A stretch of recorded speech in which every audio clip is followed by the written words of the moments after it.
ठीक है बेटा, आज हम जो स्टार्ट करने जा रहे हैं ये है role of differentiation in physics, concept of differentiation in physics. Actually में जो चैप्टर है आपका मोशन इन स्ट्रेट लाइन, ये चैप्टर और इसके आगे आने वाले बहुत सारे चैप्टर ऐसे हैं जहां पर बिना डिफरेंशिएशन हम चीजें समझ ही नहीं पाएंगे। मतलब ये समझ लीजिए ये एक अनअवॉइडेबल कंसेप्ट है जो मैथ्स से आता है, रिलेट होता है फिजिक्स में, और मैथ्स से ज्यादा फिजिक्स वाले स्टूडेंट्स इसको, मैथ्स से ज्यादा फिजिक्स के स्टूडेंट्स के ये यूज की चीज। लेकिन होता क्या है कि ये आपको अभी पढ़ना है फिजिक्स के लिए 11th क्लास में, और मैथ्स में इसको पढ़ना पड़ेगा आपको नेक्स्ट ईयर 12th क्लास। तो ये बहुत इंपॉर्टेंट हो जाता है कि हम डिफरेंशिएशन बेसिक्स हैं उनको जरूर जान लें, और अगर आप अच्छे से इसको समझने की कोशिश करोगे तो आपको ये 12th में भी बहुत हेल्प करेगा। क्योंकि 12th में क्या होगा, आप केवल क्रैमिंग करोगे फॉर्मूलेस की और डिफरेंशिएशन करना सीख लोगे, लेकिन ये होता क्यों है, ये किस लिए काम में आता है, और इसके क्या जो है हम कहें एप्लीकेशन है, यूटिलिटीज हैं, वो हम फिजिक्स में ही समझ सकते हैं। इसमें भी आता है लेकिन वो काफी एडवांस लेवल पर आता है। तो यहां पर हम अगर बात करें डिफरेंशिएशन, तो पहले मैं कुछ फंक्शन लिखता हूं। जैसे मान लीजिए मैंने लिखा let y is equal to x plus three, या मैं लिखता हूं y is equal to x square plus x plus nine, या मैंने लिखा y is equal to sine x, या मान लीजिए y is equal to the power x, या y is equal to log x। ये सब फंक्शंस ऐसे हैं जो आप लोग के बारे में थोड़ा थोड़ा जानते हो। अब जैसे मैंने लिखा y is equal to x plus three, y is equal to x square plus x plus nine, ये सब। तो एक बात इसमें आप जज कर सकते हैं कि जैसे जैसे मैं x वैल्यू को चेंज करूंगा वैसे वैसे y में चेंज आएगा। क्या बात समझ पा रहे हैं आप? जैसे मैं x की अगर दो वैल्यू लेता हूं कोई भी, जैसे 0 1 ली, तो कोई ना कोई वैल्यू तो y की आएगी। हर एक फंक्शन में आप देख सकते हैं कोई भी वैल्यू अगर हम देते हैं तो y, x को वैल्यू देने से y की वैल्यू डिफरेंट डिफरेंट। तो अगर हम कोई भी चेंज करते हैं x की वैल्यूज में और y की वैल्यू में चेंज आता है, तो हम कहते हैं कि उस चेंज को अगर हम किसी ग्राफ पर प्लॉट करें, जैसे मान लीजिए मैं एक रैंडम ग्राफ लेता हूं कोई भी, ये किसी भी कर्व का ग्राफ हो सकता है, हम ये नहीं कह रहे कि ये फला में से कोई कर्व है या कोई और कर्व है, कोई भी कर्व है। अब मान लीजिए इसके दो वैल्यूज मैंने कंसिडर करे और इनको हम नंबर दे देते हैं। ये मान लीजिए मेरे पास है x1 कॉमा y1, और ये मेरे पास है x2 कॉमा y2। मेरे ख्याल है बेसिक्स आप लोगों के ठीक होने चाहिए। जैसे अगर मैं कह रहा हूं x1 कॉमा y1, ये x एक्सिस पर x1 कोऑर्डिनेट, y एक्सिस पर y1 कोऑर्डिनेट, x2 पर इसका कोऑर्डिनेट, और y2 y एक्सिस का कोऑर्डिनेट। तो ये पॉइंट्स मान लीजिए आपके हैं, ये a और b दो पॉइंट्स हैं, तो इनके कोऑर्डिनेट वैल्यूज हैं। अब अगर मैं यहां पर इन दोनों पॉइंट्स को मिला लेता हूं,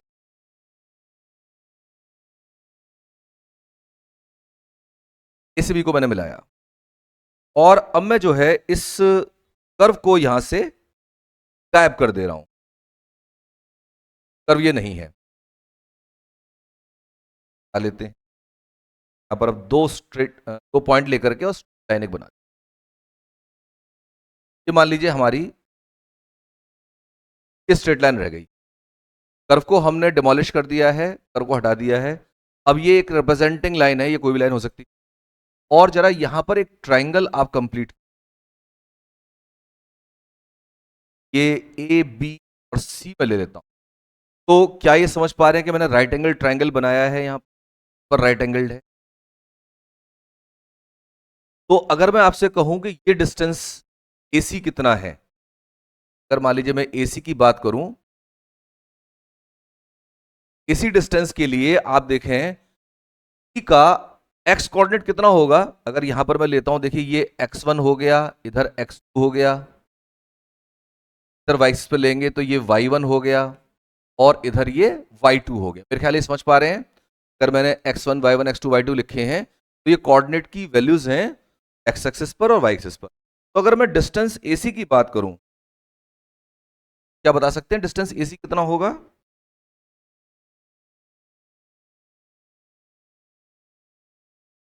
yes, x2 minus x1, x2 minus x1। और यहां पर अगर मैं बात करूं कि BC डिस्टेंस कितना होगा, y2 माइनस, वेरी गुड। तो क्या आप ऑब्जर्व कीजिए, जैसे हम A से चल के B पॉइंट पहुंचे हैं, कर था हमारा थोड़ी देर पहले, कर को मैं फिर से एक बार लोकेट कर देता हूं,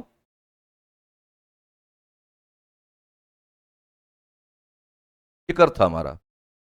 तो इस कर्व के अलोंग जब हम मूव करे थे तो A से C पर पहुंचे, जैसे मैं बात करूं A से C पॉइंट के अलोंग जा रहे हैं हम, तो उस समय हम ये देखें कि y की वैल्यूज में x की वैल्यूज के हिसाब से क्या चेंज आया। The change in the value of y is y2 minus y1 with respect to the values of x, the change will be x2 minus x। तो इस रेशो को हम कहते हैं कि y का डिफरेंशिएशन। इसको मैं रिप्रेजेंट कर रहा हूं डेल्टा x से, और इसको रिप्रेजेंट कर रहा हूं डेल्टा y से। डेल्टा वर्ड आप फिजिक्स में देखेंगे बहुत बार हम वैल्यूज के डिफरेंस के लिए यूज करते हैं। अगर डेल्टा y लिख दिया तो ये दो वैल्यूज का डिफरेंस है, डेल्टा x लिख दिया ये दो वैल्यूज का डिफरेंस। तो यहां पर delta y upon delta x, ये आपका हो गया BC अपॉन AC। ये हुआ आपका delta y upon delta x। Now it's very clear कि मैंने y, डेल्टा y का मतलब है दो वैल्यूज का डिफरेंस, और उन्हीं के रेस्पेक्ट में दो वैल्यूज का डिफरेंस मैंने किया है, तो delta y upon delta x। अब अगर मैं इस केस को छोटा करता चला जाऊं, कि जो A और B पॉइंट्स हैं बहुत पास आते चले जाएं, very very close, very very close. Very very close से मेरा मतलब यह है कि अगर माइक्रोस्कोप से भी देखोगे तो भी वो बिल्कुल नजदीक होने चाहिए। दुनिया के सबसे प्रभावशाली माइक्रोस्कोप से भी अगर देखा जाए, they should felt as very close, तो बहुत ज्यादा क्लोज वो होने चाहिए। तो ऐसे में मैं कहूंगा जब ये बहुत क्लोज आ गए हैं, जो डेल्टा एक्स डिस्टेंस है जिस पर डेल्टा वाई जो है बदल रहा है, जिस पर डिपेंड कर रहा है, वो बहुत छोटा हो जाए, तो मैं कहूंगा उसकी वैल्यू को टेंडिंग टू जीरो। जरा देखिए, delta y upon delta x मैंने किया, और मैंने कहा डेल्टा एक्स को बहुत छोटा करेंगे, delta x tending to zero, delta x tends to zero, delta y upon delta x. मैंने डेल्टा एक्स को कहा लिमिट, मतलब इसको हम छोटा करते जा रहे हैं। Delta x equal to zero नहीं है, mind it, delta x tending to zero है, डेल्टा एक्स जीरो की तरफ अप्रोच कर रहा है। तो कभी नहीं कहेंगे डेल्टा एक्स जीरो है, डेल्टा एक्स जीरो हो रहा है। इसी वैल्यू को हम कहते हैं dy upon dx। dy upon dx is the derivative of y with respect to x. Now let me define once again. dy upon dx, यह है आपका limit delta x tends to zero, delta y upon delta x। तो for a small change in the value of x, what is the change in the value of y is called dy by dx, is the change।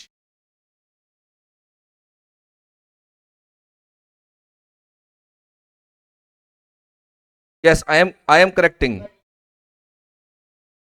is the instantaneous change,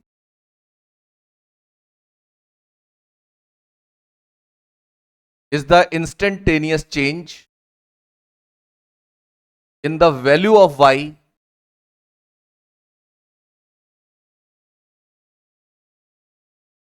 with respect to x। देखिए, इसमें हमें एक चीज और ध्यान रखनी पड़ेगी, जो x क्वांटिटी है, जो हम कहते हैं इंस्टेंटेनियस, इंस्टेंट वर्ड लगता है टाइम के लिए, और यहां पर टाइम का कोई डेरिवेटिव नहीं है। तो इंस्टेंटेनियस वर्ड पर बहुत सारे लोग इस पर जो है ऐतराज कर सकते हैं। तो इंस्टेंटेनियस अगर ना भी लगाएं तो भी चलेगा, हम ये कहें इंस्टेंटेनियस ना कह करके a very small change. Instantaneous word मैं तब यूज करूंगा जब टाइम की बात हो रही हो। इज द स्मॉल चेंज, इसमें एक्चुअली ज्यादातर चीजें टाइम के रेस्पेक्ट में मिलेंगी आपको, तो हम उस समय इंस्टेंटेनियस वर्ड को बहुत इजीली हम कर सकते हैं। फिलहाल हम बात कर रहे हैं change in the value of y with respect to change value of x। क्या ये बात ले पा रहे हैं आप? अब आइए जरा मैं इसको ग्राफिकली एक बार फिर एंडोर्स करता हूं अपने कंसेप्ट को। यहां पर जैसे मैंने अभी ग्राफ बनाया था आपके लिए, 2 पॉइंट्स के बीच का मैंने लिया कोऑर्डिनेट डिफरेंस, कि अब मैं कहता हूं x, y है, और मैं स्टार्ट कर रहा हूं x एक्सिस से, कहीं से यहां से कह ली। तो यहां पर अगर मैं बात करता हूं तो किसी भी पॉइंट के लिए ये जो लाइन है मेरा ग्राफ है, ये जो लाइन मैंने बनाई है this is actually the graph of y is equal to f x. ये स्ट्रेट लाइन हो सकती है, this can be a curve also. Graph of y is equal to f x, ये एफ एक्स आपने देखिए पीछे मैंने बहुत सारे फंक्शन अभी लिखे थे, ये x+3 लिखा, ये लिखा, ये लिखा, ये कोई सा फंक्शन हो सकता है, can be any one of these and except these also. से भी अलग बहुत सारे फंक्शन हमारे पास हैं, उनमें से कोई सा भी ग्राफ हो सकता है। तो ये कर्व या स्ट्रेट लाइन इनमें से किसी ग्राफ को प्रेजेंट कर रही है। इस पर कोई 2 पॉइंट ले लीजिए आप, मान लीजिए मैंने कहा x1 y1 और x2 y2 पहले लिए थे हमने। तो ऐसे में यहां पर मैं इस ट्राइंगल के लिए एक और, यहां से एक लाइन मैंने खींची इधर से, और एक लाइन मैंने खींची यहां से। तो एक बात ऑब्जर्व कर रहे होंगे कि ये point x1 y1 x2 y2 हम कहीं भी ले जाएं, ये लाइन का जो स्लोप है, जो ढाल है, वो चेंज नहीं होने वाला। ढाल से मेरा मतलब है, जरा एंगल पे ध्यान दीजिए, एंगल जो थीटा है ये चेंज नहीं होने वाला। एंगल थीटा यहां भी वही रहेगा जो यहां पर रहेगा। आप लोगों ने एंगल्स के बारे में पढ़ा होगा, पैरेलल लाइंस अगर खींची जाती हैं तो दोनों एंगल्स यहां पर जो आएंगे वो सेम रहेंगे। तो किसी भी जगह आपके x1 x2 और y1 y2 आएंगे, x1 y1 x2 y2 आएंगे, ये एंगल चेंज नहीं होगा। और ये जो चेंज है ये हर बार आपका y2 minus y1 upon x2 minus x1 आएगा। और क्या आपको ध्यान है टेन थीटा भी ऐसे निकाला जाता था? टेन थीटा, अगर आपको ध्यान हो, टेन थीटा भी आप ऐसे ही निकालते थे। तो tan theta will always B y2 minus y1 upon x2 minus x1।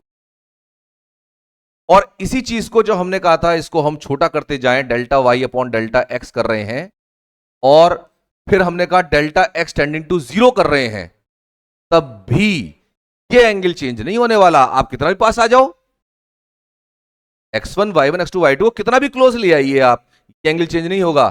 तो tan theta will remain limit delta x tends to 0 delta y upon delta x।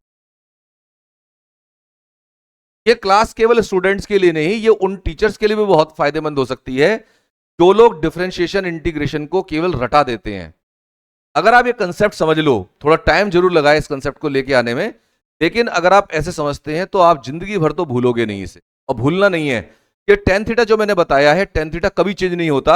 आप कोई भी 2 पॉइंट कहीं भी ले लीजिए ग्राफ के ऊपर, ये चेंज नहीं होना चाहिए। तो यही हमारा बनता है dy अपॉन dx। तो अब आप फ्यूचर में ध्यान रखोगे कि dy upon dx is actually tan theta, where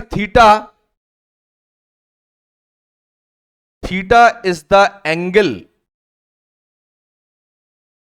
that the slope line, को हम एक और नाम देंगे आगे चल के, slope line makes with x axis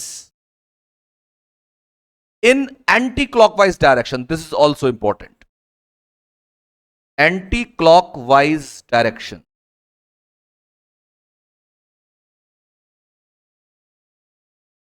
anti clock direction, ये जो डायरेक्शन में बनाई एरो बनाया थीटा के लिए, देखिए। तो यहां पर dy अपॉन dx को टेन थीटा, ये हमेशा हमेशा के लिए आप कैप्चर कर लीजिए, ये आपके साथ रहने वाला है। अभी इस फिगर को एक और हम तरह से इंटरप्रेट करते हैं। जैसे देखिए ये हमारे पास कोई कर्व है, मैंने कर्व बनाया है और इस पर मैंने 2 पॉइंट कंसिडर करे, ए और बी, ए और बी। अब मैं dy अपॉन dx बता रहा हूं, dy dx कैसे लेंगे। जब आप कर्व के लिए dy dx लेते हैं तो कर्व की जो कर्वीलिनियर शेप है इसका भी ध्यान रखा जाता है। तो अब आप ये देख चुके हैं कि dy अपॉन dx ये एक बहुत छोटे चेंज की बात करता है, change in the value of y with respect to change in the value of x। और ये दोनों पॉइंट बहुत क्लोज होते हैं, ये जो a और b हैं ये बहुत बहुत बहुत क्लोज हैं, बहुत ज्यादा क्लोज हैं। तब बात होती है dy बॉन्ड dx तभी काम करेगा जब आपके दोनों पॉइंट्स बहुत क्लोज हैं। इंस्टेंटेनियस की बात करेगा, तुरंत की बात करेगा, जहां बिंदु रख रहे हो वहीं पर बात करेगा। तो ऐसे में मैं देख चुका हूं कि tan थीटा फिक्स रहेगा। तो मैंने क्या किया, इस लाइन के पैरेलल जिस पॉइंट पर मुझे dy बाई dx चाहिए उसके लिए मैंने एक लाइन खींच के पैरेलल, जैसे मान लीजिए इसके पैरेलल लाइन ये आ रही है यहां पर, ये लाइन मैंने ए बी लाइन के पैरेलल बनाई है, ये इस पॉइंट पर टच कर रही है, एक पॉइंट टच कर रही है। और अगर ये एक से ज्यादा पॉइंट टच करती हुई दिखाई दे रही है तो मेरे पेन की मिस्टेक है, क्योंकि पेन इतना मोटा है कि मैं इसको नहीं दिखा पाऊंगा। ये केवल और केवल एक पॉइंट पर टच करना चाहिए और मैं इसको कहूंगा टेंजेंट। और ये पॉइंट मान लीजिए P है, x, y ये कर्व पर पॉइंट है। Tangent at the point P, x, y of the given curve. जो भी कर्व दिया हो आपको, मैं कर्व का नाम भी दे देता हूं, y is equal to f x. ये आपका पैराबोला हो सकता है, ये सर्किल हो सकता है, ये एस्ट्रॉइड हो सकता है, ये कोई भी कर्व हो सकता है, जिसका नाम ना हो ऐसा कर्व भी हो सकता है। तो यहां पर हमारे पास ये जो लाइन आई है आप देख लीजिए, ये एंगल भी वही बनाएगी जो ये लाइन बना रही थी, ये भी एंगल थीटा ही मेंटेन करेगी, क्योंकि पैरेलल लाइन है ना। तो जितना एंगल ए बी का बन रहा था एक्स एक्सिस से, वही एंगल इसका भी बनेगा। तो अब आप ध्यान रखेंगे, अगर आपको कर दिया हुआ है y is equal to f x, कोई भी कर दिया हुआ है, और आपने इसके लिए dy बॉन्ड dx निकाल दिया, तो dy बॉन्ड dx जो कि tan थीटा अभी हम लिख रहे थे, this will be now the slope of the tangent at the point P, at the point P। आप इस लेक्चर को बार बार देखना जब भी आपको एक कंसेप्ट फिर से समझना हो, क्योंकि अभी आपको जैसे डिटेल में मैंने बताया है, हो सकता है सारी चीज सिंक इन ना हो अभी, लेकिन जैसे जैसे आप इसे पढ़ते जाएंगे, दोबारा देखेंगे लेक्चर को, जब आप इस चैप्टर को रिवाइज करना शुरू करो तो इस लेक्चर को बहुत इंपॉर्टेंटली देखना, क्योंकि इसमें मैंने बहुत तरीके से और बहुत ही डीपली बताया कंसेप्ट को। तो यहां पर आप देखिए, जब स्लोप की बात करेंगे तो स्लोप हमेशा टेंजेंट लाइन का होगा, और वो होगा dy bond dx। tan theta से निकालिए, थीटा हो सकता है आप हर बार लोकेट ना कर पाओ कितना एंगल बन रहा है, लेकिन कर्व होगा तो हमारे पास फॉर्मूले dy बॉन्ड dx के लिए हमेशा रहते हैं कि dy बॉन्ड dx कितना है। तो हमेशा आप जब dy बॉन्ड dx निकालते हैं तो किसी पर्टिकुलर पॉइंट पे निकालते हैं। पहली बात तो ये समझ ली।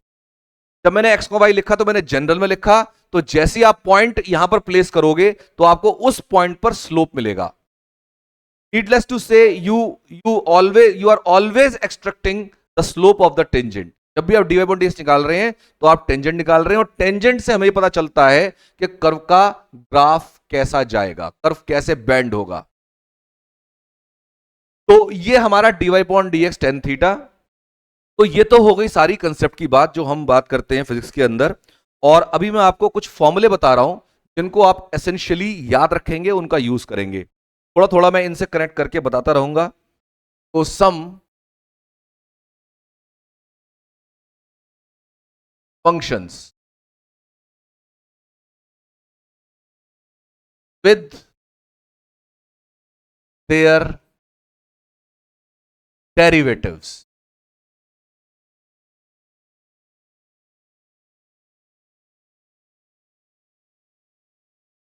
सम फंक्शंस विद देयर डेरिवेटिव। अब जैसे मान लीजिए मैंने लिया y is equal to x to the power n, यहां पर x वेरिएबल है, n कोई भी कांस्टेंट है, it can be number, it can be any other constant. तो y is equal to x to the power n है, तो अगर इसका आप डिफरेंशिएशन करते हैं तो dy अपॉन dx का डिफरेंशिएशन होगा, और उसकी वैल्यू आप याद रखेंगे n x to the power n minus one, n x to the power n minus one. पर इसमें एक बात का ध्यान रखना है आपको यहां पर अगर आपके पास, तो खैर चल जाएगा, इसमें कोई दिक्कत नहीं है, एन की वैल्यू कुछ भी रख, तो इसमें कोई कंडीशन नहीं है, मैं कंडीशन याद कर रहा था, कंडीशन इस पर जरूरत नहीं है हमें। नेक्स्ट आइए, y इज इक्वल टू अगर कांस्टेंट हो जाए, कांस्टेंट हो सकता है कोई वैल्यू 2 आ जाए, कोई 3 आ जाए, हाफ आ जाए, अल्फा आ जाए, a आ जाए, b आ जाए, what ever type of constant, चाहे वो फिजिकल क्वांटिटी कांस्टेंट वाली क्यों ना हो, जिसकी डायमेंशन भी होती है, वो भी क्यों ना आ जाए, अगर y is equal to constant है तो dy upon dx will always be zero, dy upon dx will be zero हमेशा। और ये आप ऑब्जर्व कर सकते हो जब हम बात करते हैं कांस्टेंट वैल्यू की, तो आप देखिए जब x1 y1 x2 y2 आसपास आ गए हैं तो उनकी बीच की डिस्टेंस बची नहीं, वो एक ही पॉइंट हो गए हैं बिल्कुल आसपास, और चेंज नहीं हो रहा ग्राफ। जरा आप इसका इमेजिन कीजिए, अगर कोई ग्राफ चेंज नहीं हो रहा है, यानी कि y इक्वल टू कांस्टेंट है, तो y इक्वल टू कांस्टेंट कैसी लाइन होती है, ये line y equal to constant है। कोई भी लाइन जो x एक्सिस के पैरेलल होती है वो y इक्वल टू कांस्टेंट होती है। जो मैं बोल रहा हूं इसको प्लीज लिख लिया करो, क्योंकि ये चीजें आपको मतलब आगे हो सकता है कहीं फिर देखने को भी ना आसानी से मिले। नोट बना करके तो लिख लीजिए, कोई भी अगर मैं कह रहा हूं y equal to constant then it represents a line which is parallel to x axis. बहुत सारी चीजें ऐसी होती हैं, टीचर बोलते चले जाते हैं और स्टूडेंट उसको बस सोचते हैं कि हाँ हमने सुन लिया, समझ में आ गया, अब लिखते नहीं है, वो आप बहुत बड़ी मिस्टेक कर जाओगे। तो लिखना इसको जरूरी है, चाहे लेक्चर को रिपीट करके आप लिखना, कैसे भी जैसा अच्छा लगे आप। तो y इक्वल टू कांस्टेंट, अब आप देखो यहां पर अगर आपने 2 पॉइंट लिए, यहां पर इसके रिप्रेजेंटिंग यहां पर x1 और x2 में ले लेता हूं, तो यहां पर तो y सेम ही रहने वाला है ना। अगर y इक्वल टू 3 लाइन थी तो y इक्वल टू 3 रहेगी, अगर y इक्वल टू 4 लाइन थी y इक्वल टू 4 रहेगी, अगर y equal to k line तो y equal to k line रहेगी, उसमें चेंज आएगा ही नहीं। तो व्हाट डू यू फील, अगर मैंने कहा कि y2 minus y1 upon x2 minus x1, ये मेरा dy बाई dx है, टेन थीटा मेरा ये है, तो y2 माइनस y1 तो जीरो हो जाएगा ना। तो आप समझ सकते हैं कि कांस्टेंट का डेरिवेटिव हमेशा जीरो होता है, ठीक है ना। और आप कोशिश करना एक बार अपने स्कूल में ही पूछना सर से, फिजिक्स वाले चाहे मैथ्स वाले, किसी पूछना कि सर ये कांस्टेंट वैल्यू का डिवाइड जीरो क्यों होता है, क्या कोई इसका फिजिकल हम इंटरप्रिटेशन दे सकते हैं, और मुझसे आप शर्त लगा लीजिए आपका सही आंसर आ जाए। यहां पर ये जो चीज है ये अक्सर लोग या तो बताते नहीं है, क्योंकि इसके लिए काफी उनको कागज पे चीजें उतारनी पड़ेंगी, बचते हैं उस चीज से, या फिर कहते हैं भैया रट ले इसे, या फिर झपटके भगा सकते हैं कि भैया इसे ऐसे याद कर ले, ऐसे ही होता है। तो y इक्वल टू कांस्टेंट अगर है तो dy अपॉन dx हो जाएगा जीरो। अगर मान लीजिए हमारे पास y आ जाता है e to the power x, एक बहुत ही इंटरेस्टिंग फंक्शन है y equal to e to the power x, हम कहते हैं एक्सपोनेंशियल फंक्शन। इसके ऊपर पूरी सीरीज आपको पढ़नी है, आगे चल के सीरीज आएगी पूरी। फिलहाल के लिए आप ये ध्यान रखिए कि e एक कांस्टेंट वैल्यू होती है, e कांस्टेंट है, e की पावर x नहीं, केवल e की बात करें तो ये एक्सपोनेंशियल कांस्टेंट है, और इसकी जो वैल्यू होती है ये 2 और 3 के बीच में लाई करती है। एक इरेशनल नंबर है जो कभी भी 3 नहीं हो पाता, जैसे पाई की वैल्यू 3.15 कभी नहीं हो सकती, पाई की वैल्यू 3.15 कभी नहीं हो सकती, 3.15 की तरफ अप्रोच करती है वो हो नहीं सकती। तो ऐसे में यहां पर हम बात कर सकते हैं e की पावर x की, तो e की पावर x, तो e जो होता है कांस्टेंट होता है जिसकी वैल्यू 2 और 3 के बीच में हमेशा रहती है। तो ये एक एक्सपोनेंशियल फंक्शन, इसका जब डेरिवेटिव करते हैं इसमें कोई चेंज नहीं आता, कि e to the power x ही रहता है, y is equal to e to the power. इन सब के एक्सप्लेनेशन है हमारे पास, और इनके सबके प्रूफ है हमारे पास कि ऐसा क्यों होते हैं, वो हम करेंगे जब हमारा क्लासिकल वे ऑफ डिफरेंशिएशन का चैप्टर आएगा क्लास 12th में। तो y is equal to e to the power x, dy upon d equal to e to the power x। इसी में अगर हम y इज इक्वल टू करते हैं a to the power x, y is equal to a to the power x। अब देखिए constant मैंने change किया, वो e एक फिक्स कांस्टेंट है जिसकी हम बात कर रहे थे, एक नोन कांस्टेंट है, a यहां पर कोई भी अननोन कांस्टेंट है, हम नहीं जानते इसके बारे में। तो ऐसे में इसके लिए जब आप इसका dy अपॉन dx लिखोगे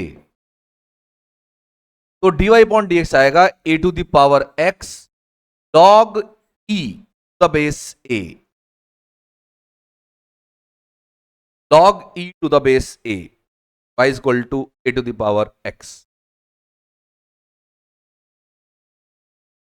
ये यहां पर जो बेटा log e लिखा गया है, यहां पर ये वैल्यू एक्सपोनेंशियल फंक्शन लिया गया है, बेस में e डाला गया। log फंक्शन आप लोगों ने पढ़े हैं, तो ये log फंक्शन ये वही फंक्शन है,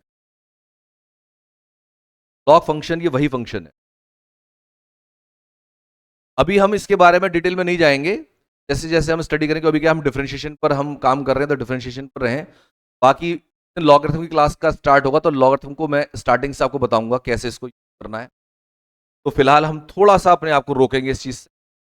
नंबर 5, अगर मान लीजिए हमारे पास y है log x to the base, तो उस समय dy अपॉन डी, तो log में एक बेस होता है और एक एक्सपोनेंट होता है।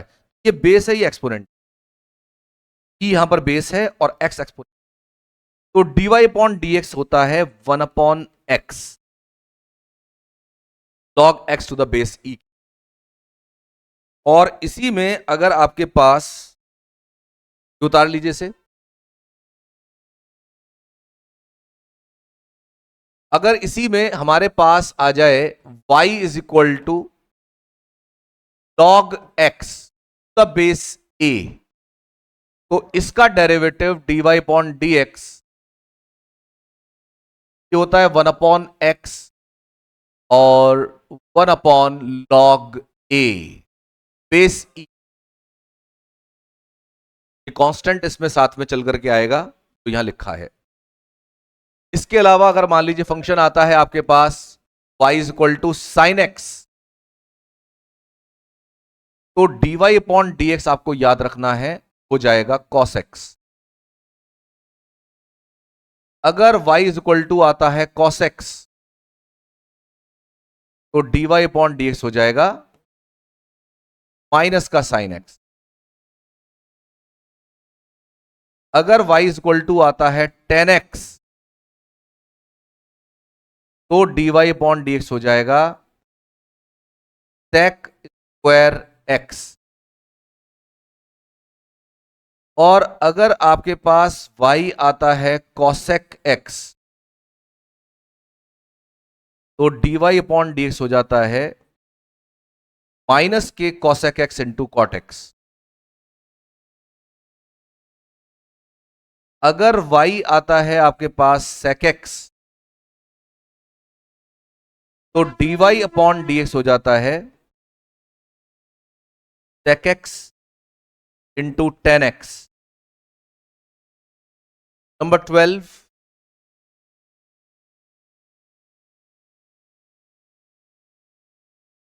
अगर y आपके पास आता है cot x, तो dy अपॉन डी एक्स हो जाता है माइनस के cosec स्क्वायर x। ये बिल्कुल सिंबल के साथ सारे याद रखने हैं। तो ये कुछ छोटे छोटे फॉर्मूले हैं, ये याद रखने हैं। इसके अलावा अगर मान लीजिए, अभी तो हमने सिंगल सिंगल फंक्शन देखे, क्या पता कभी दो फंक्शन का प्रोडक्ट आ जाए। अगर दो फंक्शन का प्रोडक्ट आ जाए, फिर उसके लिए हम थोड़ा सा चेंज करेंगे। Derivative of product of two function.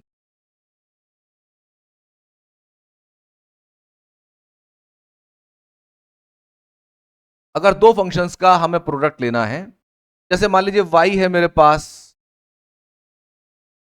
fx into ji x. अब ये fx हो सकता है एक्स स्क्वायर हो, x हो सकता है साइन x हो, fx हो सकता है कि log x हो, x हो सकता है e की पावर x हो। दोनों अलग फंक्शन, कोई भी फंक्शन है यहां पर ये। तो जब मैं इसका डिफरेंशिएशन करूं, तो एक तो लाइन मुझे बराबर लिखनी होगी, डिफरेंशिएटिंग वन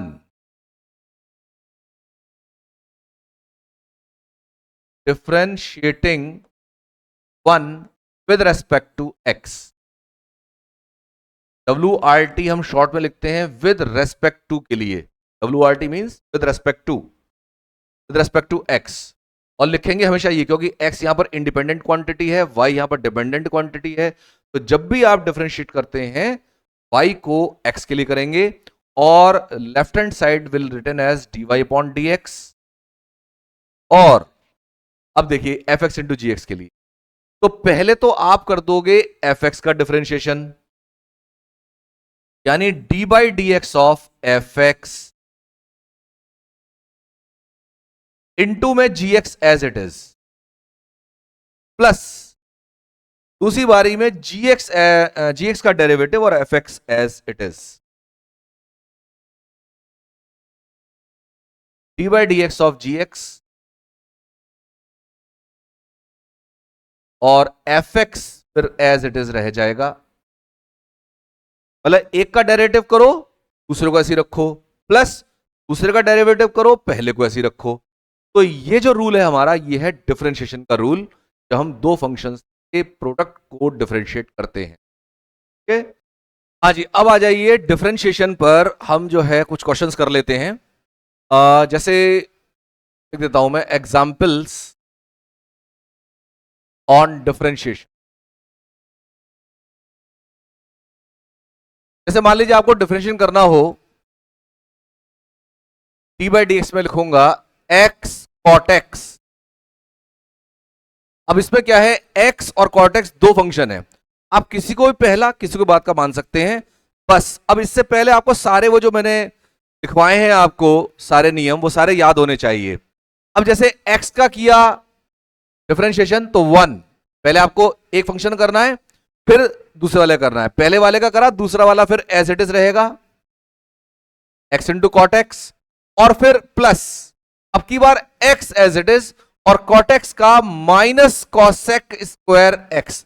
अब ये याद होना जरूरी है साहब, अगर आपको याद नहीं है माइनस कॉसेक स्क्वायर तो गलती हो गई, सभी सारी चीजें गलत हो जाएंगी। तो ये हो जाएगा आपका कॉट एक्स माइनस के एक्स कॉसेक स्क्वायर एक्स। अब मान लीजिए मेरे पास है फंक्शन, दो फंक्शंस का प्रोडक्ट e की पावर x और x का क्यूब। अब ये है, अब एक फर्स्ट एक सेकंड हो गया, तो पहले वाले का डिफरेंशिएशन तो e की पावर x, e की पावर x को हम कहते हैं शेमलेस फंक्शन। शेमलेस फंक्शन का मतलब ये है कि इस पर कोई फर्क नहीं पड़ता, कितनी बार भी डिफरेंशिएट करो सेम ही रहेगा। तो e की पावर x का डिफरेंशिएशन करा e की पावर x और x cube as it is plus e की पावर x।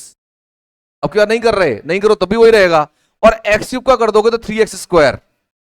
और आप चाहो तो इसमें से e की पावर x कॉमन ले लो, x स्क्वायर कॉमन ले लो, तो आपका क्या बचेगा x प्लस 3। तो this is the differentiation for e की power x x cube. Number 3, D by d x of log x into में x स्क्वायर। log x अलग है, x स्क्वायर अलग है, तो log x का differentiation 1 upon x square as it is plus अब की बार log x as it is और x स्क्वायर का डिफरेंशिएशन 2x।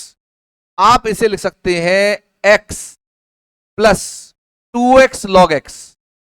आप देखो एक x कट जाएगा और 2x आगे ले लिया, चाहो तो एक x कॉमन ले लो इसमें से, तो आपके पास आ जाएगा 1 plus 2 log x। Now this is the derivative of x square into log x। तो इस तरह से आप ये कुछ क्वेश्चन ध्यान रख सकते हैं डिफरेंशिएशन के प्रोडक्ट रूल पर, डिफरेंशिएशन प्रोडक्ट रूल। और अब मैं लेता हूं इसमें कोशेंट रूल। कोशेंट रूल जो है हमारा, इसको हम डिवीजन रूल भी कहते हैं, कोशेंट रूल ऑफ डिफरेंशिएशन। अब इसमें मान लीजिए दो फंक्शंस है मेरे पास, d by d x of f x upon g x, एक न्यूमरेटर में और दूसरा डिनोमिनेटर में। तो इसमें पहले आप करो न्यूमरेटर का यानी एफ एक्स का, तो एफ एक्स का differentiation D by d x of f x into में जी एक्स एज इट इज, जैसा है वैसे ही रख दो नीचे वाला, फिर माइनस अब की बार ऊपर वाला as it is f x और नीचे वाले का डेरिवेटिव कर दो d by d x of g x यानी पहले ऊपर वाले का डेरिवेटिव नीचे वाला एज इट इज, माइनस नीचे वाले का डेरिवेटिव ऊपर वाला एज इट इज, और फिर इसके नीचे डिनोमिनेटर का होल स्क्वायर, जो भी फंक्शन आ रहा हो नीचे वाले का होल स्क्वायर कर देते हैं। तो बहुत ही सिंपल फंक्शंस हैं, जब लगाना शुरू करते हैं फिर तो हमारे को बहुत जल्दी जल्दी चीजें समझ आने लगती हैं, लेकिन असली चीज है आपको सवाल तो करने पड़ेंगे ना। Now examples. नंबर 1, मान लीजिए मेरे पास है x upon cos x, D by d x of x upon cos x. तो अब इसमें देखिए पहले ऊपर वाले का करो, x का डेरिवेटिव 1 इनटू में cos x as it is. देख लो आप, ऊपर वाले का डेरिवेटिव करा है मैंने fx का, नीचे वाला gx यानी cos x as it is, फिर माइनस साइन। अब की बार ऊपर वाला एज इट इज और cos x का डिफरेंशिएशन जल्दी से बता दो, ये होता है माइनस के साइन x, और फिर इसके बाद नीचे cos x का होल स्क्वायर, नीचे वाले का होल स्क्वायर। तो इसको आप सफाई से लिखो तो होगा cos x plus x sine x upon cos square x, cos x plus के x sine x upon cos square x. और देख सकते हैं d by d x of e to the power x upon x plus 1। तो आप देखो e की power x का डिफरेंशिएशन। अब e की power x is a shameless function, तो यहां पर e की पावर x का e की पावर x और x plus 1 as it is minus e की power x as it is, x plus 1 का डेरिवेटिव 1। बताइएगा x प्लस 1 का डेरिवेटिव 1 क्यों हुआ? x का 1, 1 का 0, कांस्टेंट वैल्यूज का 0 होता है, और नीचे x प्लस 1 का होल स्क्वायर। आप चाहें तो e की पावर x कॉमन ले लो और यह बनेगा x प्लस 1 माइनस 1 और नीचे x प्लस 1 का होल स्क्वायर, और इसको काट दो। अब आप सफाई से लिख लो x e की power x upon x plus 1 का होल स्क्वायर। और अब मैं आ रहा हूं आपके लिए चेन रूल पर, chain rule of differentiation, chain rule of differentiation.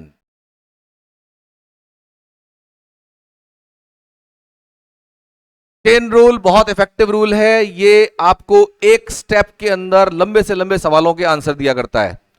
तो इसको तो अच्छे समझना चाहिए फिजिक्स के स्टूडेंट्स को, क्योंकि आप लोगों को जब आप कॉम्पिटिटिव एग्जाम्स के लिए प्रिपेयर करोगे तो ये आपके लिए बहुत ही एक हैंडसम टूल होने वाला है।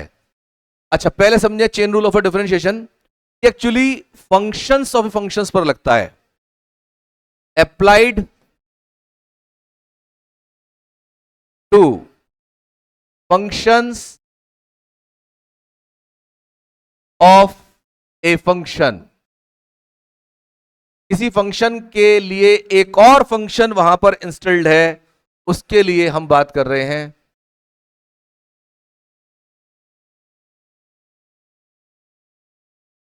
Functions of a function.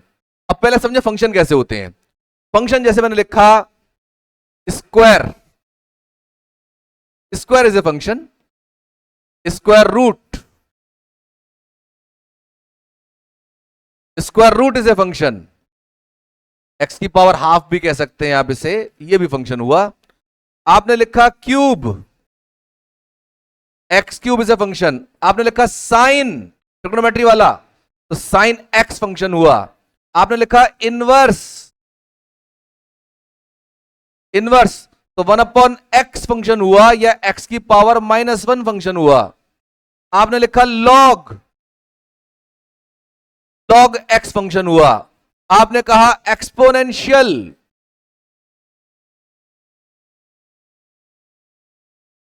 तो एक्सपोनेंशियल ई की पावर एक्स, ये फंक्शन हुआ।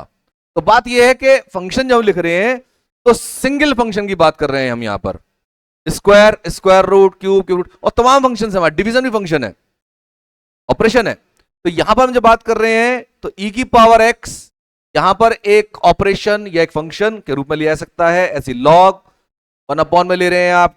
Inverse trigonometric function, inverse trigonometric function, तो भाई यहां पर जैसे मैं लिख दूं tan इनवर्स एक्स, मैं लिख दूं sine inverse x etcetera, cos inverse x है, कॉट इनवर्स एक्स है, सब फंक्शंस। ये तो फंक्शंस हुए। हम बात कर रहे हैं फंक्शन ऑफ ए फंक्शन की। Now function of a function,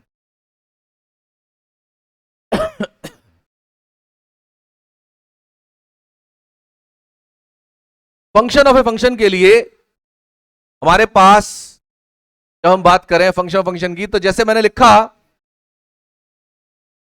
sign of log x, तो आप देखो लॉग एक्स फंक्शन है लेकिन साइन ऊपर से चढ़ा हुआ है, तो sine of log x function of a function itself, log x का फंक्शन है साइन। ठीक है, तो फंक्शन ऑफ ए फंक्शन, आप यहां पे लिखो log of sine x. Now this is totally a different function. इसमें यह भी समझ लेना जरूरी है कि हम ये नहीं कह रहे कि log x into sine x है।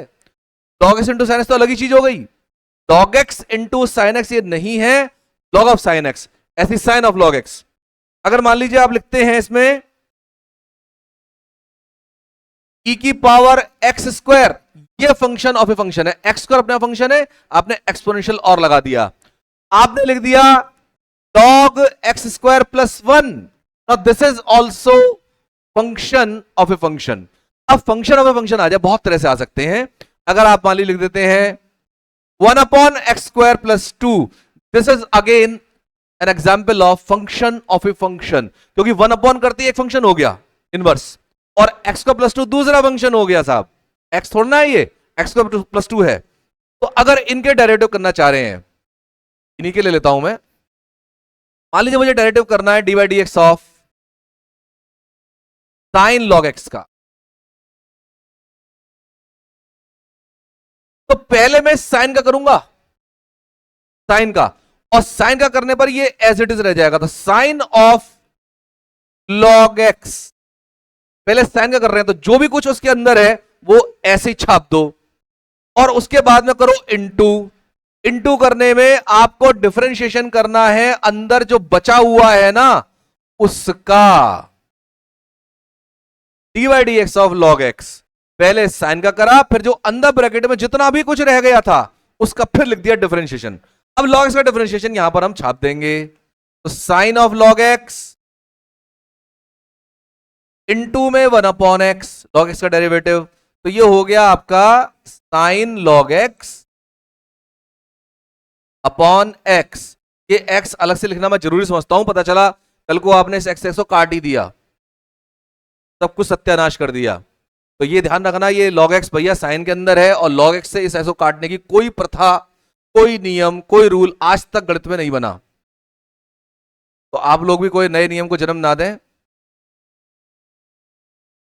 Now d by d x of, अगर मान लीजिए मेरे पास है e to the power x square, e to the power x square, तो पहले e की पावर का मैंने बताया हुआ है, e की पावर तो शेमलेस फंक्शन होता है, तो e की पावर ही रह जाएगी, एक्स स्क्वायर तो एक्स स्क्वायर रह जाएगा। अब आपको करना है d by d x of x square, x square का डिफरेंशिएशन होता है 2x, तो आप 2x e की पावर एक्स स्क्वायर कर दो, this is the answer.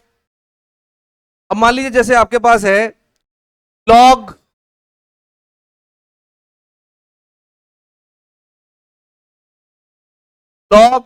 X square plus x plus one, ये फंक्शन है मेरे पास, तो पहले लॉग का करोगे तो 1/x square plus x plus one, और इसका डिफरेंशिएशन बचे हुए का D by d x of x square plus x plus one, और इसका डेरिवेटिव देखो 2x प्लस वन बन जाएगा, और अपॉन में x square plus x plus one आ जाएगा।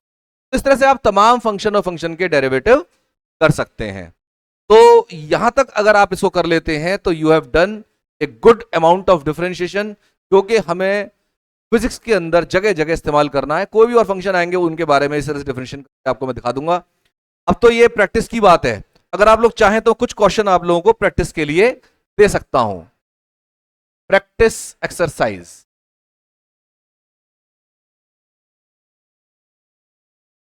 On differentiation. पहले ले लीजिए बेसिक में, बेसिक डिफरेंशिएशन। नंबर 1, आपके पास है मान लीजिए D by d x of 10x, साथ में इसके आंसर भी लिख देता हूं मैं, ये होगा sec square x. Number 2, d by d x of 5x to the power 3 by 2, and the answer is 15 upon 2 or x to the power 1 upon 2. Number 3, d by dx of log x, and the answer is 1 upon x. Number 4, d by dx of, आप कर लीजिए इसमें 1 upon x square, x की power -2 ऊपर आकर के, तो -2 upon x cube का आंसर है। तो इसको आप समझिए सेक्शन ए कर दे रहा हूं मैं।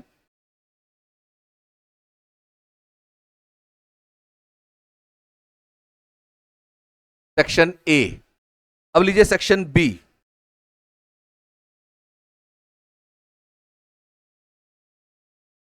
सेक्शन बी में हम कर लेते हैं प्रोडक्ट रूल के कुछ सवाल।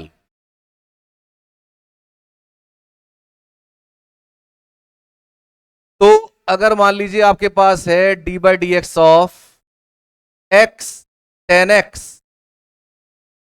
तो इसका जो आंसर है वो रहेगा 10x plus x sec square x. Number 2, d by d x of e to the power x into log x. मैं बता रहा हूं आपको, प्रैक्टिस के लिए क्वेश्चन दे रहा हूं, तो करने जरूर है ये सवाल। क्या आएगा? e की power x into log x plus e की power x upon x। Power x का भी कर सकते हैं। Now d by d x of, आप ले लीजिए इसमें log x into sign x, and the answer will be 1 upon x sin x plus log x into cot x, cos x.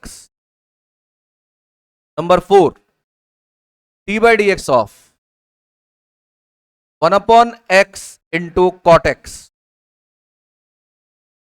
1 upon x into cot x. तो 1 upon x के लिए -1 upon x square into cot x कर लेंगे। मैं answer लिख रहा हूं, उसको इक्वल टू करके लिख दिया डायरेक्ट मैंने, थोड़ा बचा लेते।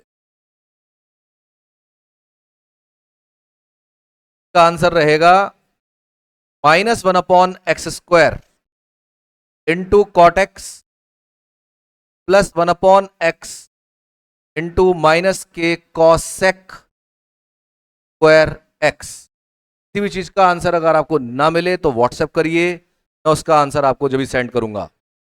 तो ये प्रोड रूल पर कुछ क्वेश्चंस कर लीजिए। नंबर 5 एक और लिख लेते हैं, d by d x of e to the power x into sine inverse x। तो आंसर रहेगा to the power x sine inverse x plus to the power x upon the square root 1 minus x square. के बाद लीजिए section C. These questions will be from quotient rule.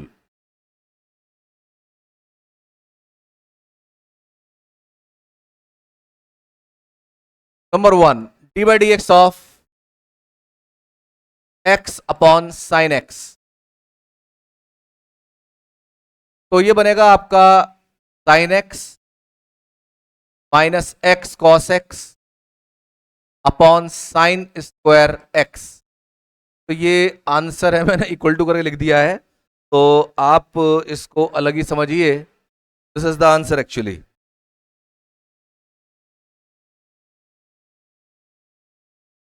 ये answer. Number 2, d by d x of log x upon x. इसका answer रहेगा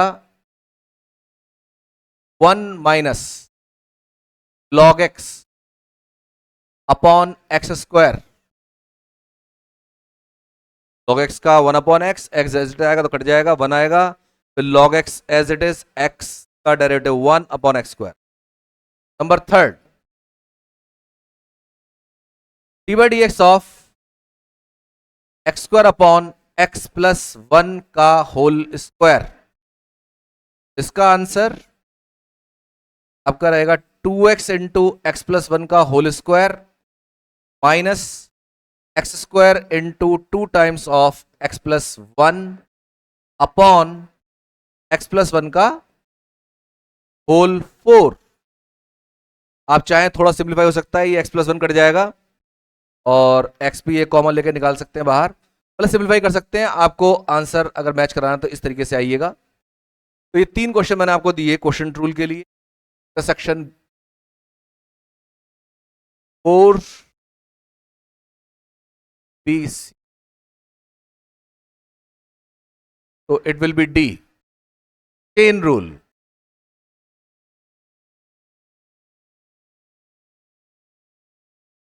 number 1, d by d x of cos of 1 upon x, cos of 1 upon x, इसका जो answer है that will be minus sine of 1 upon x into minus के 1 upon x square. Number 2, d by d x of log of to the power x, देख सकते हैं power x function में है, का आंसर करेंगे तो केवल और केवल 1 आने वाला है। वैसे देख लीजिए, पहले लॉग का करेंगे 1 अपॉन e की पावर x, प्लस e की पावर x, तो इसका आंसर आएगा 1। Number third, d by d x of 1 upon x square plus 1, ये मेरे पास, तो ये माइनस के 1 अपॉन एक्स स्क्वायर प्लस 1 का होल स्क्वायर और साथ में आपको मिलेगा 2x माइनस के 2x upon x square plus 1 का होल स्क्वायर। और आपको ध्यान हो ये क्वेश्चन मैंने आज कराया भी है, वो आपको चेन रूल से करना है, वो मैंने क्वेश्चन रूल से भी करा दिया है, और आपको सिंपल डिफरेंशिएशन कर सकते हैं। बहुत सारे तरीके से सॉल्व करने के, यहां पर आप सवाल करने के लिए सामने आए तो कोई भी आपको जो ट्रिक सामने आ रही है उससे उस सवाल को निपटाया जा सकता है। और D by d x of tan inverse of x square, this is also function of a function. तो पहले tan इनवर्स का करेंगे तो 1 अपॉन 1 प्लस एक्स स्क्वायर होता है, तो 1 प्लस एक्स स्क्वायर का होल स्क्वायर और इसका डेरिवेटिव तो 2x, this will be the answer. तो कुछ सवाल मैंने आपको दिए, प्लीज इनको आप ट्राई कीजिए, और कोई प्रॉब्लम आए तो बताइए। और भी कोई प्रॉब्लम आप भेजना चाहें डिफरेंशिएशन से related, you can send to me on WhatsApp. तो यहाँ पर नंबर आता ही रहता है, आप देख सकते हैं। तो आप जो है मुझे प्रॉब्लम्स लिख के भेजना, तो मैं आपकी जो भी प्रॉब्लम्स है उनको ले लूंगा। और जो नेक्स्ट क्लास अब हमारी होगी उस पर हम वापस motion on a straight line पर आ जाएंगे, और उसमें हम शुरुआत अब करेंगे एक्सीलरेशन से, और एक्सीलरेशन के बाद मैं आपको कुछ ग्राफ समझाऊंगा। अगर आपने थोड़ा चैप्टर पढ़ लिया है स्कूल में या खुद से पेज खोल लिए हैं तो आपने देखा से बहुत सारे ग्राफ दे रखे हैं। मैं आपको हर एक ग्राफ के लिए केवल एक लाइन दूंगा, उस एक लाइन में सारे ग्राफ को आप समझ पाएंगे। अगर आपने 10 ग्राफ देखने हैं, 10 ग्राफ के लिए केवल 10 लाइन, जितना लिटरेचर लिखा पड़ा है उसकी कोई जरूरत आपको नहीं पड़ने वाली। और आपने 10 लाइन पूरी समझ ली, अब उन 10 लाइन को हम एक लाइन में पूरा डेवलप कर सकते हैं। तो 20 ग्राफ हैं, उन 20 ग्राफ को आप केवल एक छोटे से सिंबल से, एक छोटी सी लाइन से आप समझ पाएंगे। तो ग्राफ थ्योरी बहुत इंपॉर्टेंस रखेगी आगे आने वाले हमारे मोशन स्ट्रेट लाइन के अंदर। तो बहुत सारे सवाल जो ग्राफ थ्योरी पर आते हैं, इवन आईआईटी के अंदर बहुत सारे सवाल आपको मिलेंगे जो ग्राफ थ्योरी पर रिलेटेड आते हैं। तो ऐसे में graph theory will be utmost important for us. Graph theory को आप छोड़ नहीं सकते, समझना ही पड़ेगा। और मैं आपको बता रहा हूं बहुत कन्वीनियंटली, बहुत ही आसान तरीके से मैं ग्राफ सारे आपको समझा दूंगा। आप मतलब ग्राफ को देखते ही बता दोगे इसमें क्या हो रहा है। वेलोसिटी टाइम का ग्राफ है, डिस्प्लेसमेंट टाइम का ग्राफ है, क्या आपका डिस्प्लेसमेंट वेलोसिटी ग्राफ है, आपके एक्सेलरेशन टाइम वाले ग्राफ हैं, आप उसको देखते ही बता दोगे इस सवाल के अंदर पूछा क्या गया है और क्या इसका आंसर है, वरना अक्सर लोग समझ नहीं पाते सवाल में पूछा क्या जा रहा है। ठीक है, तो we will continue on our next class, motion in straight line. Okay, until then very good bye to all of you. आप इस सवाल को जरूर कीजिए। डिफरेंशियल हमारा हो गया है, इंटीग्रेशन के लिए क्लास और मैं रखूंगा जैसे आगे हमारा मौका आएगा। Okay, good day everyone.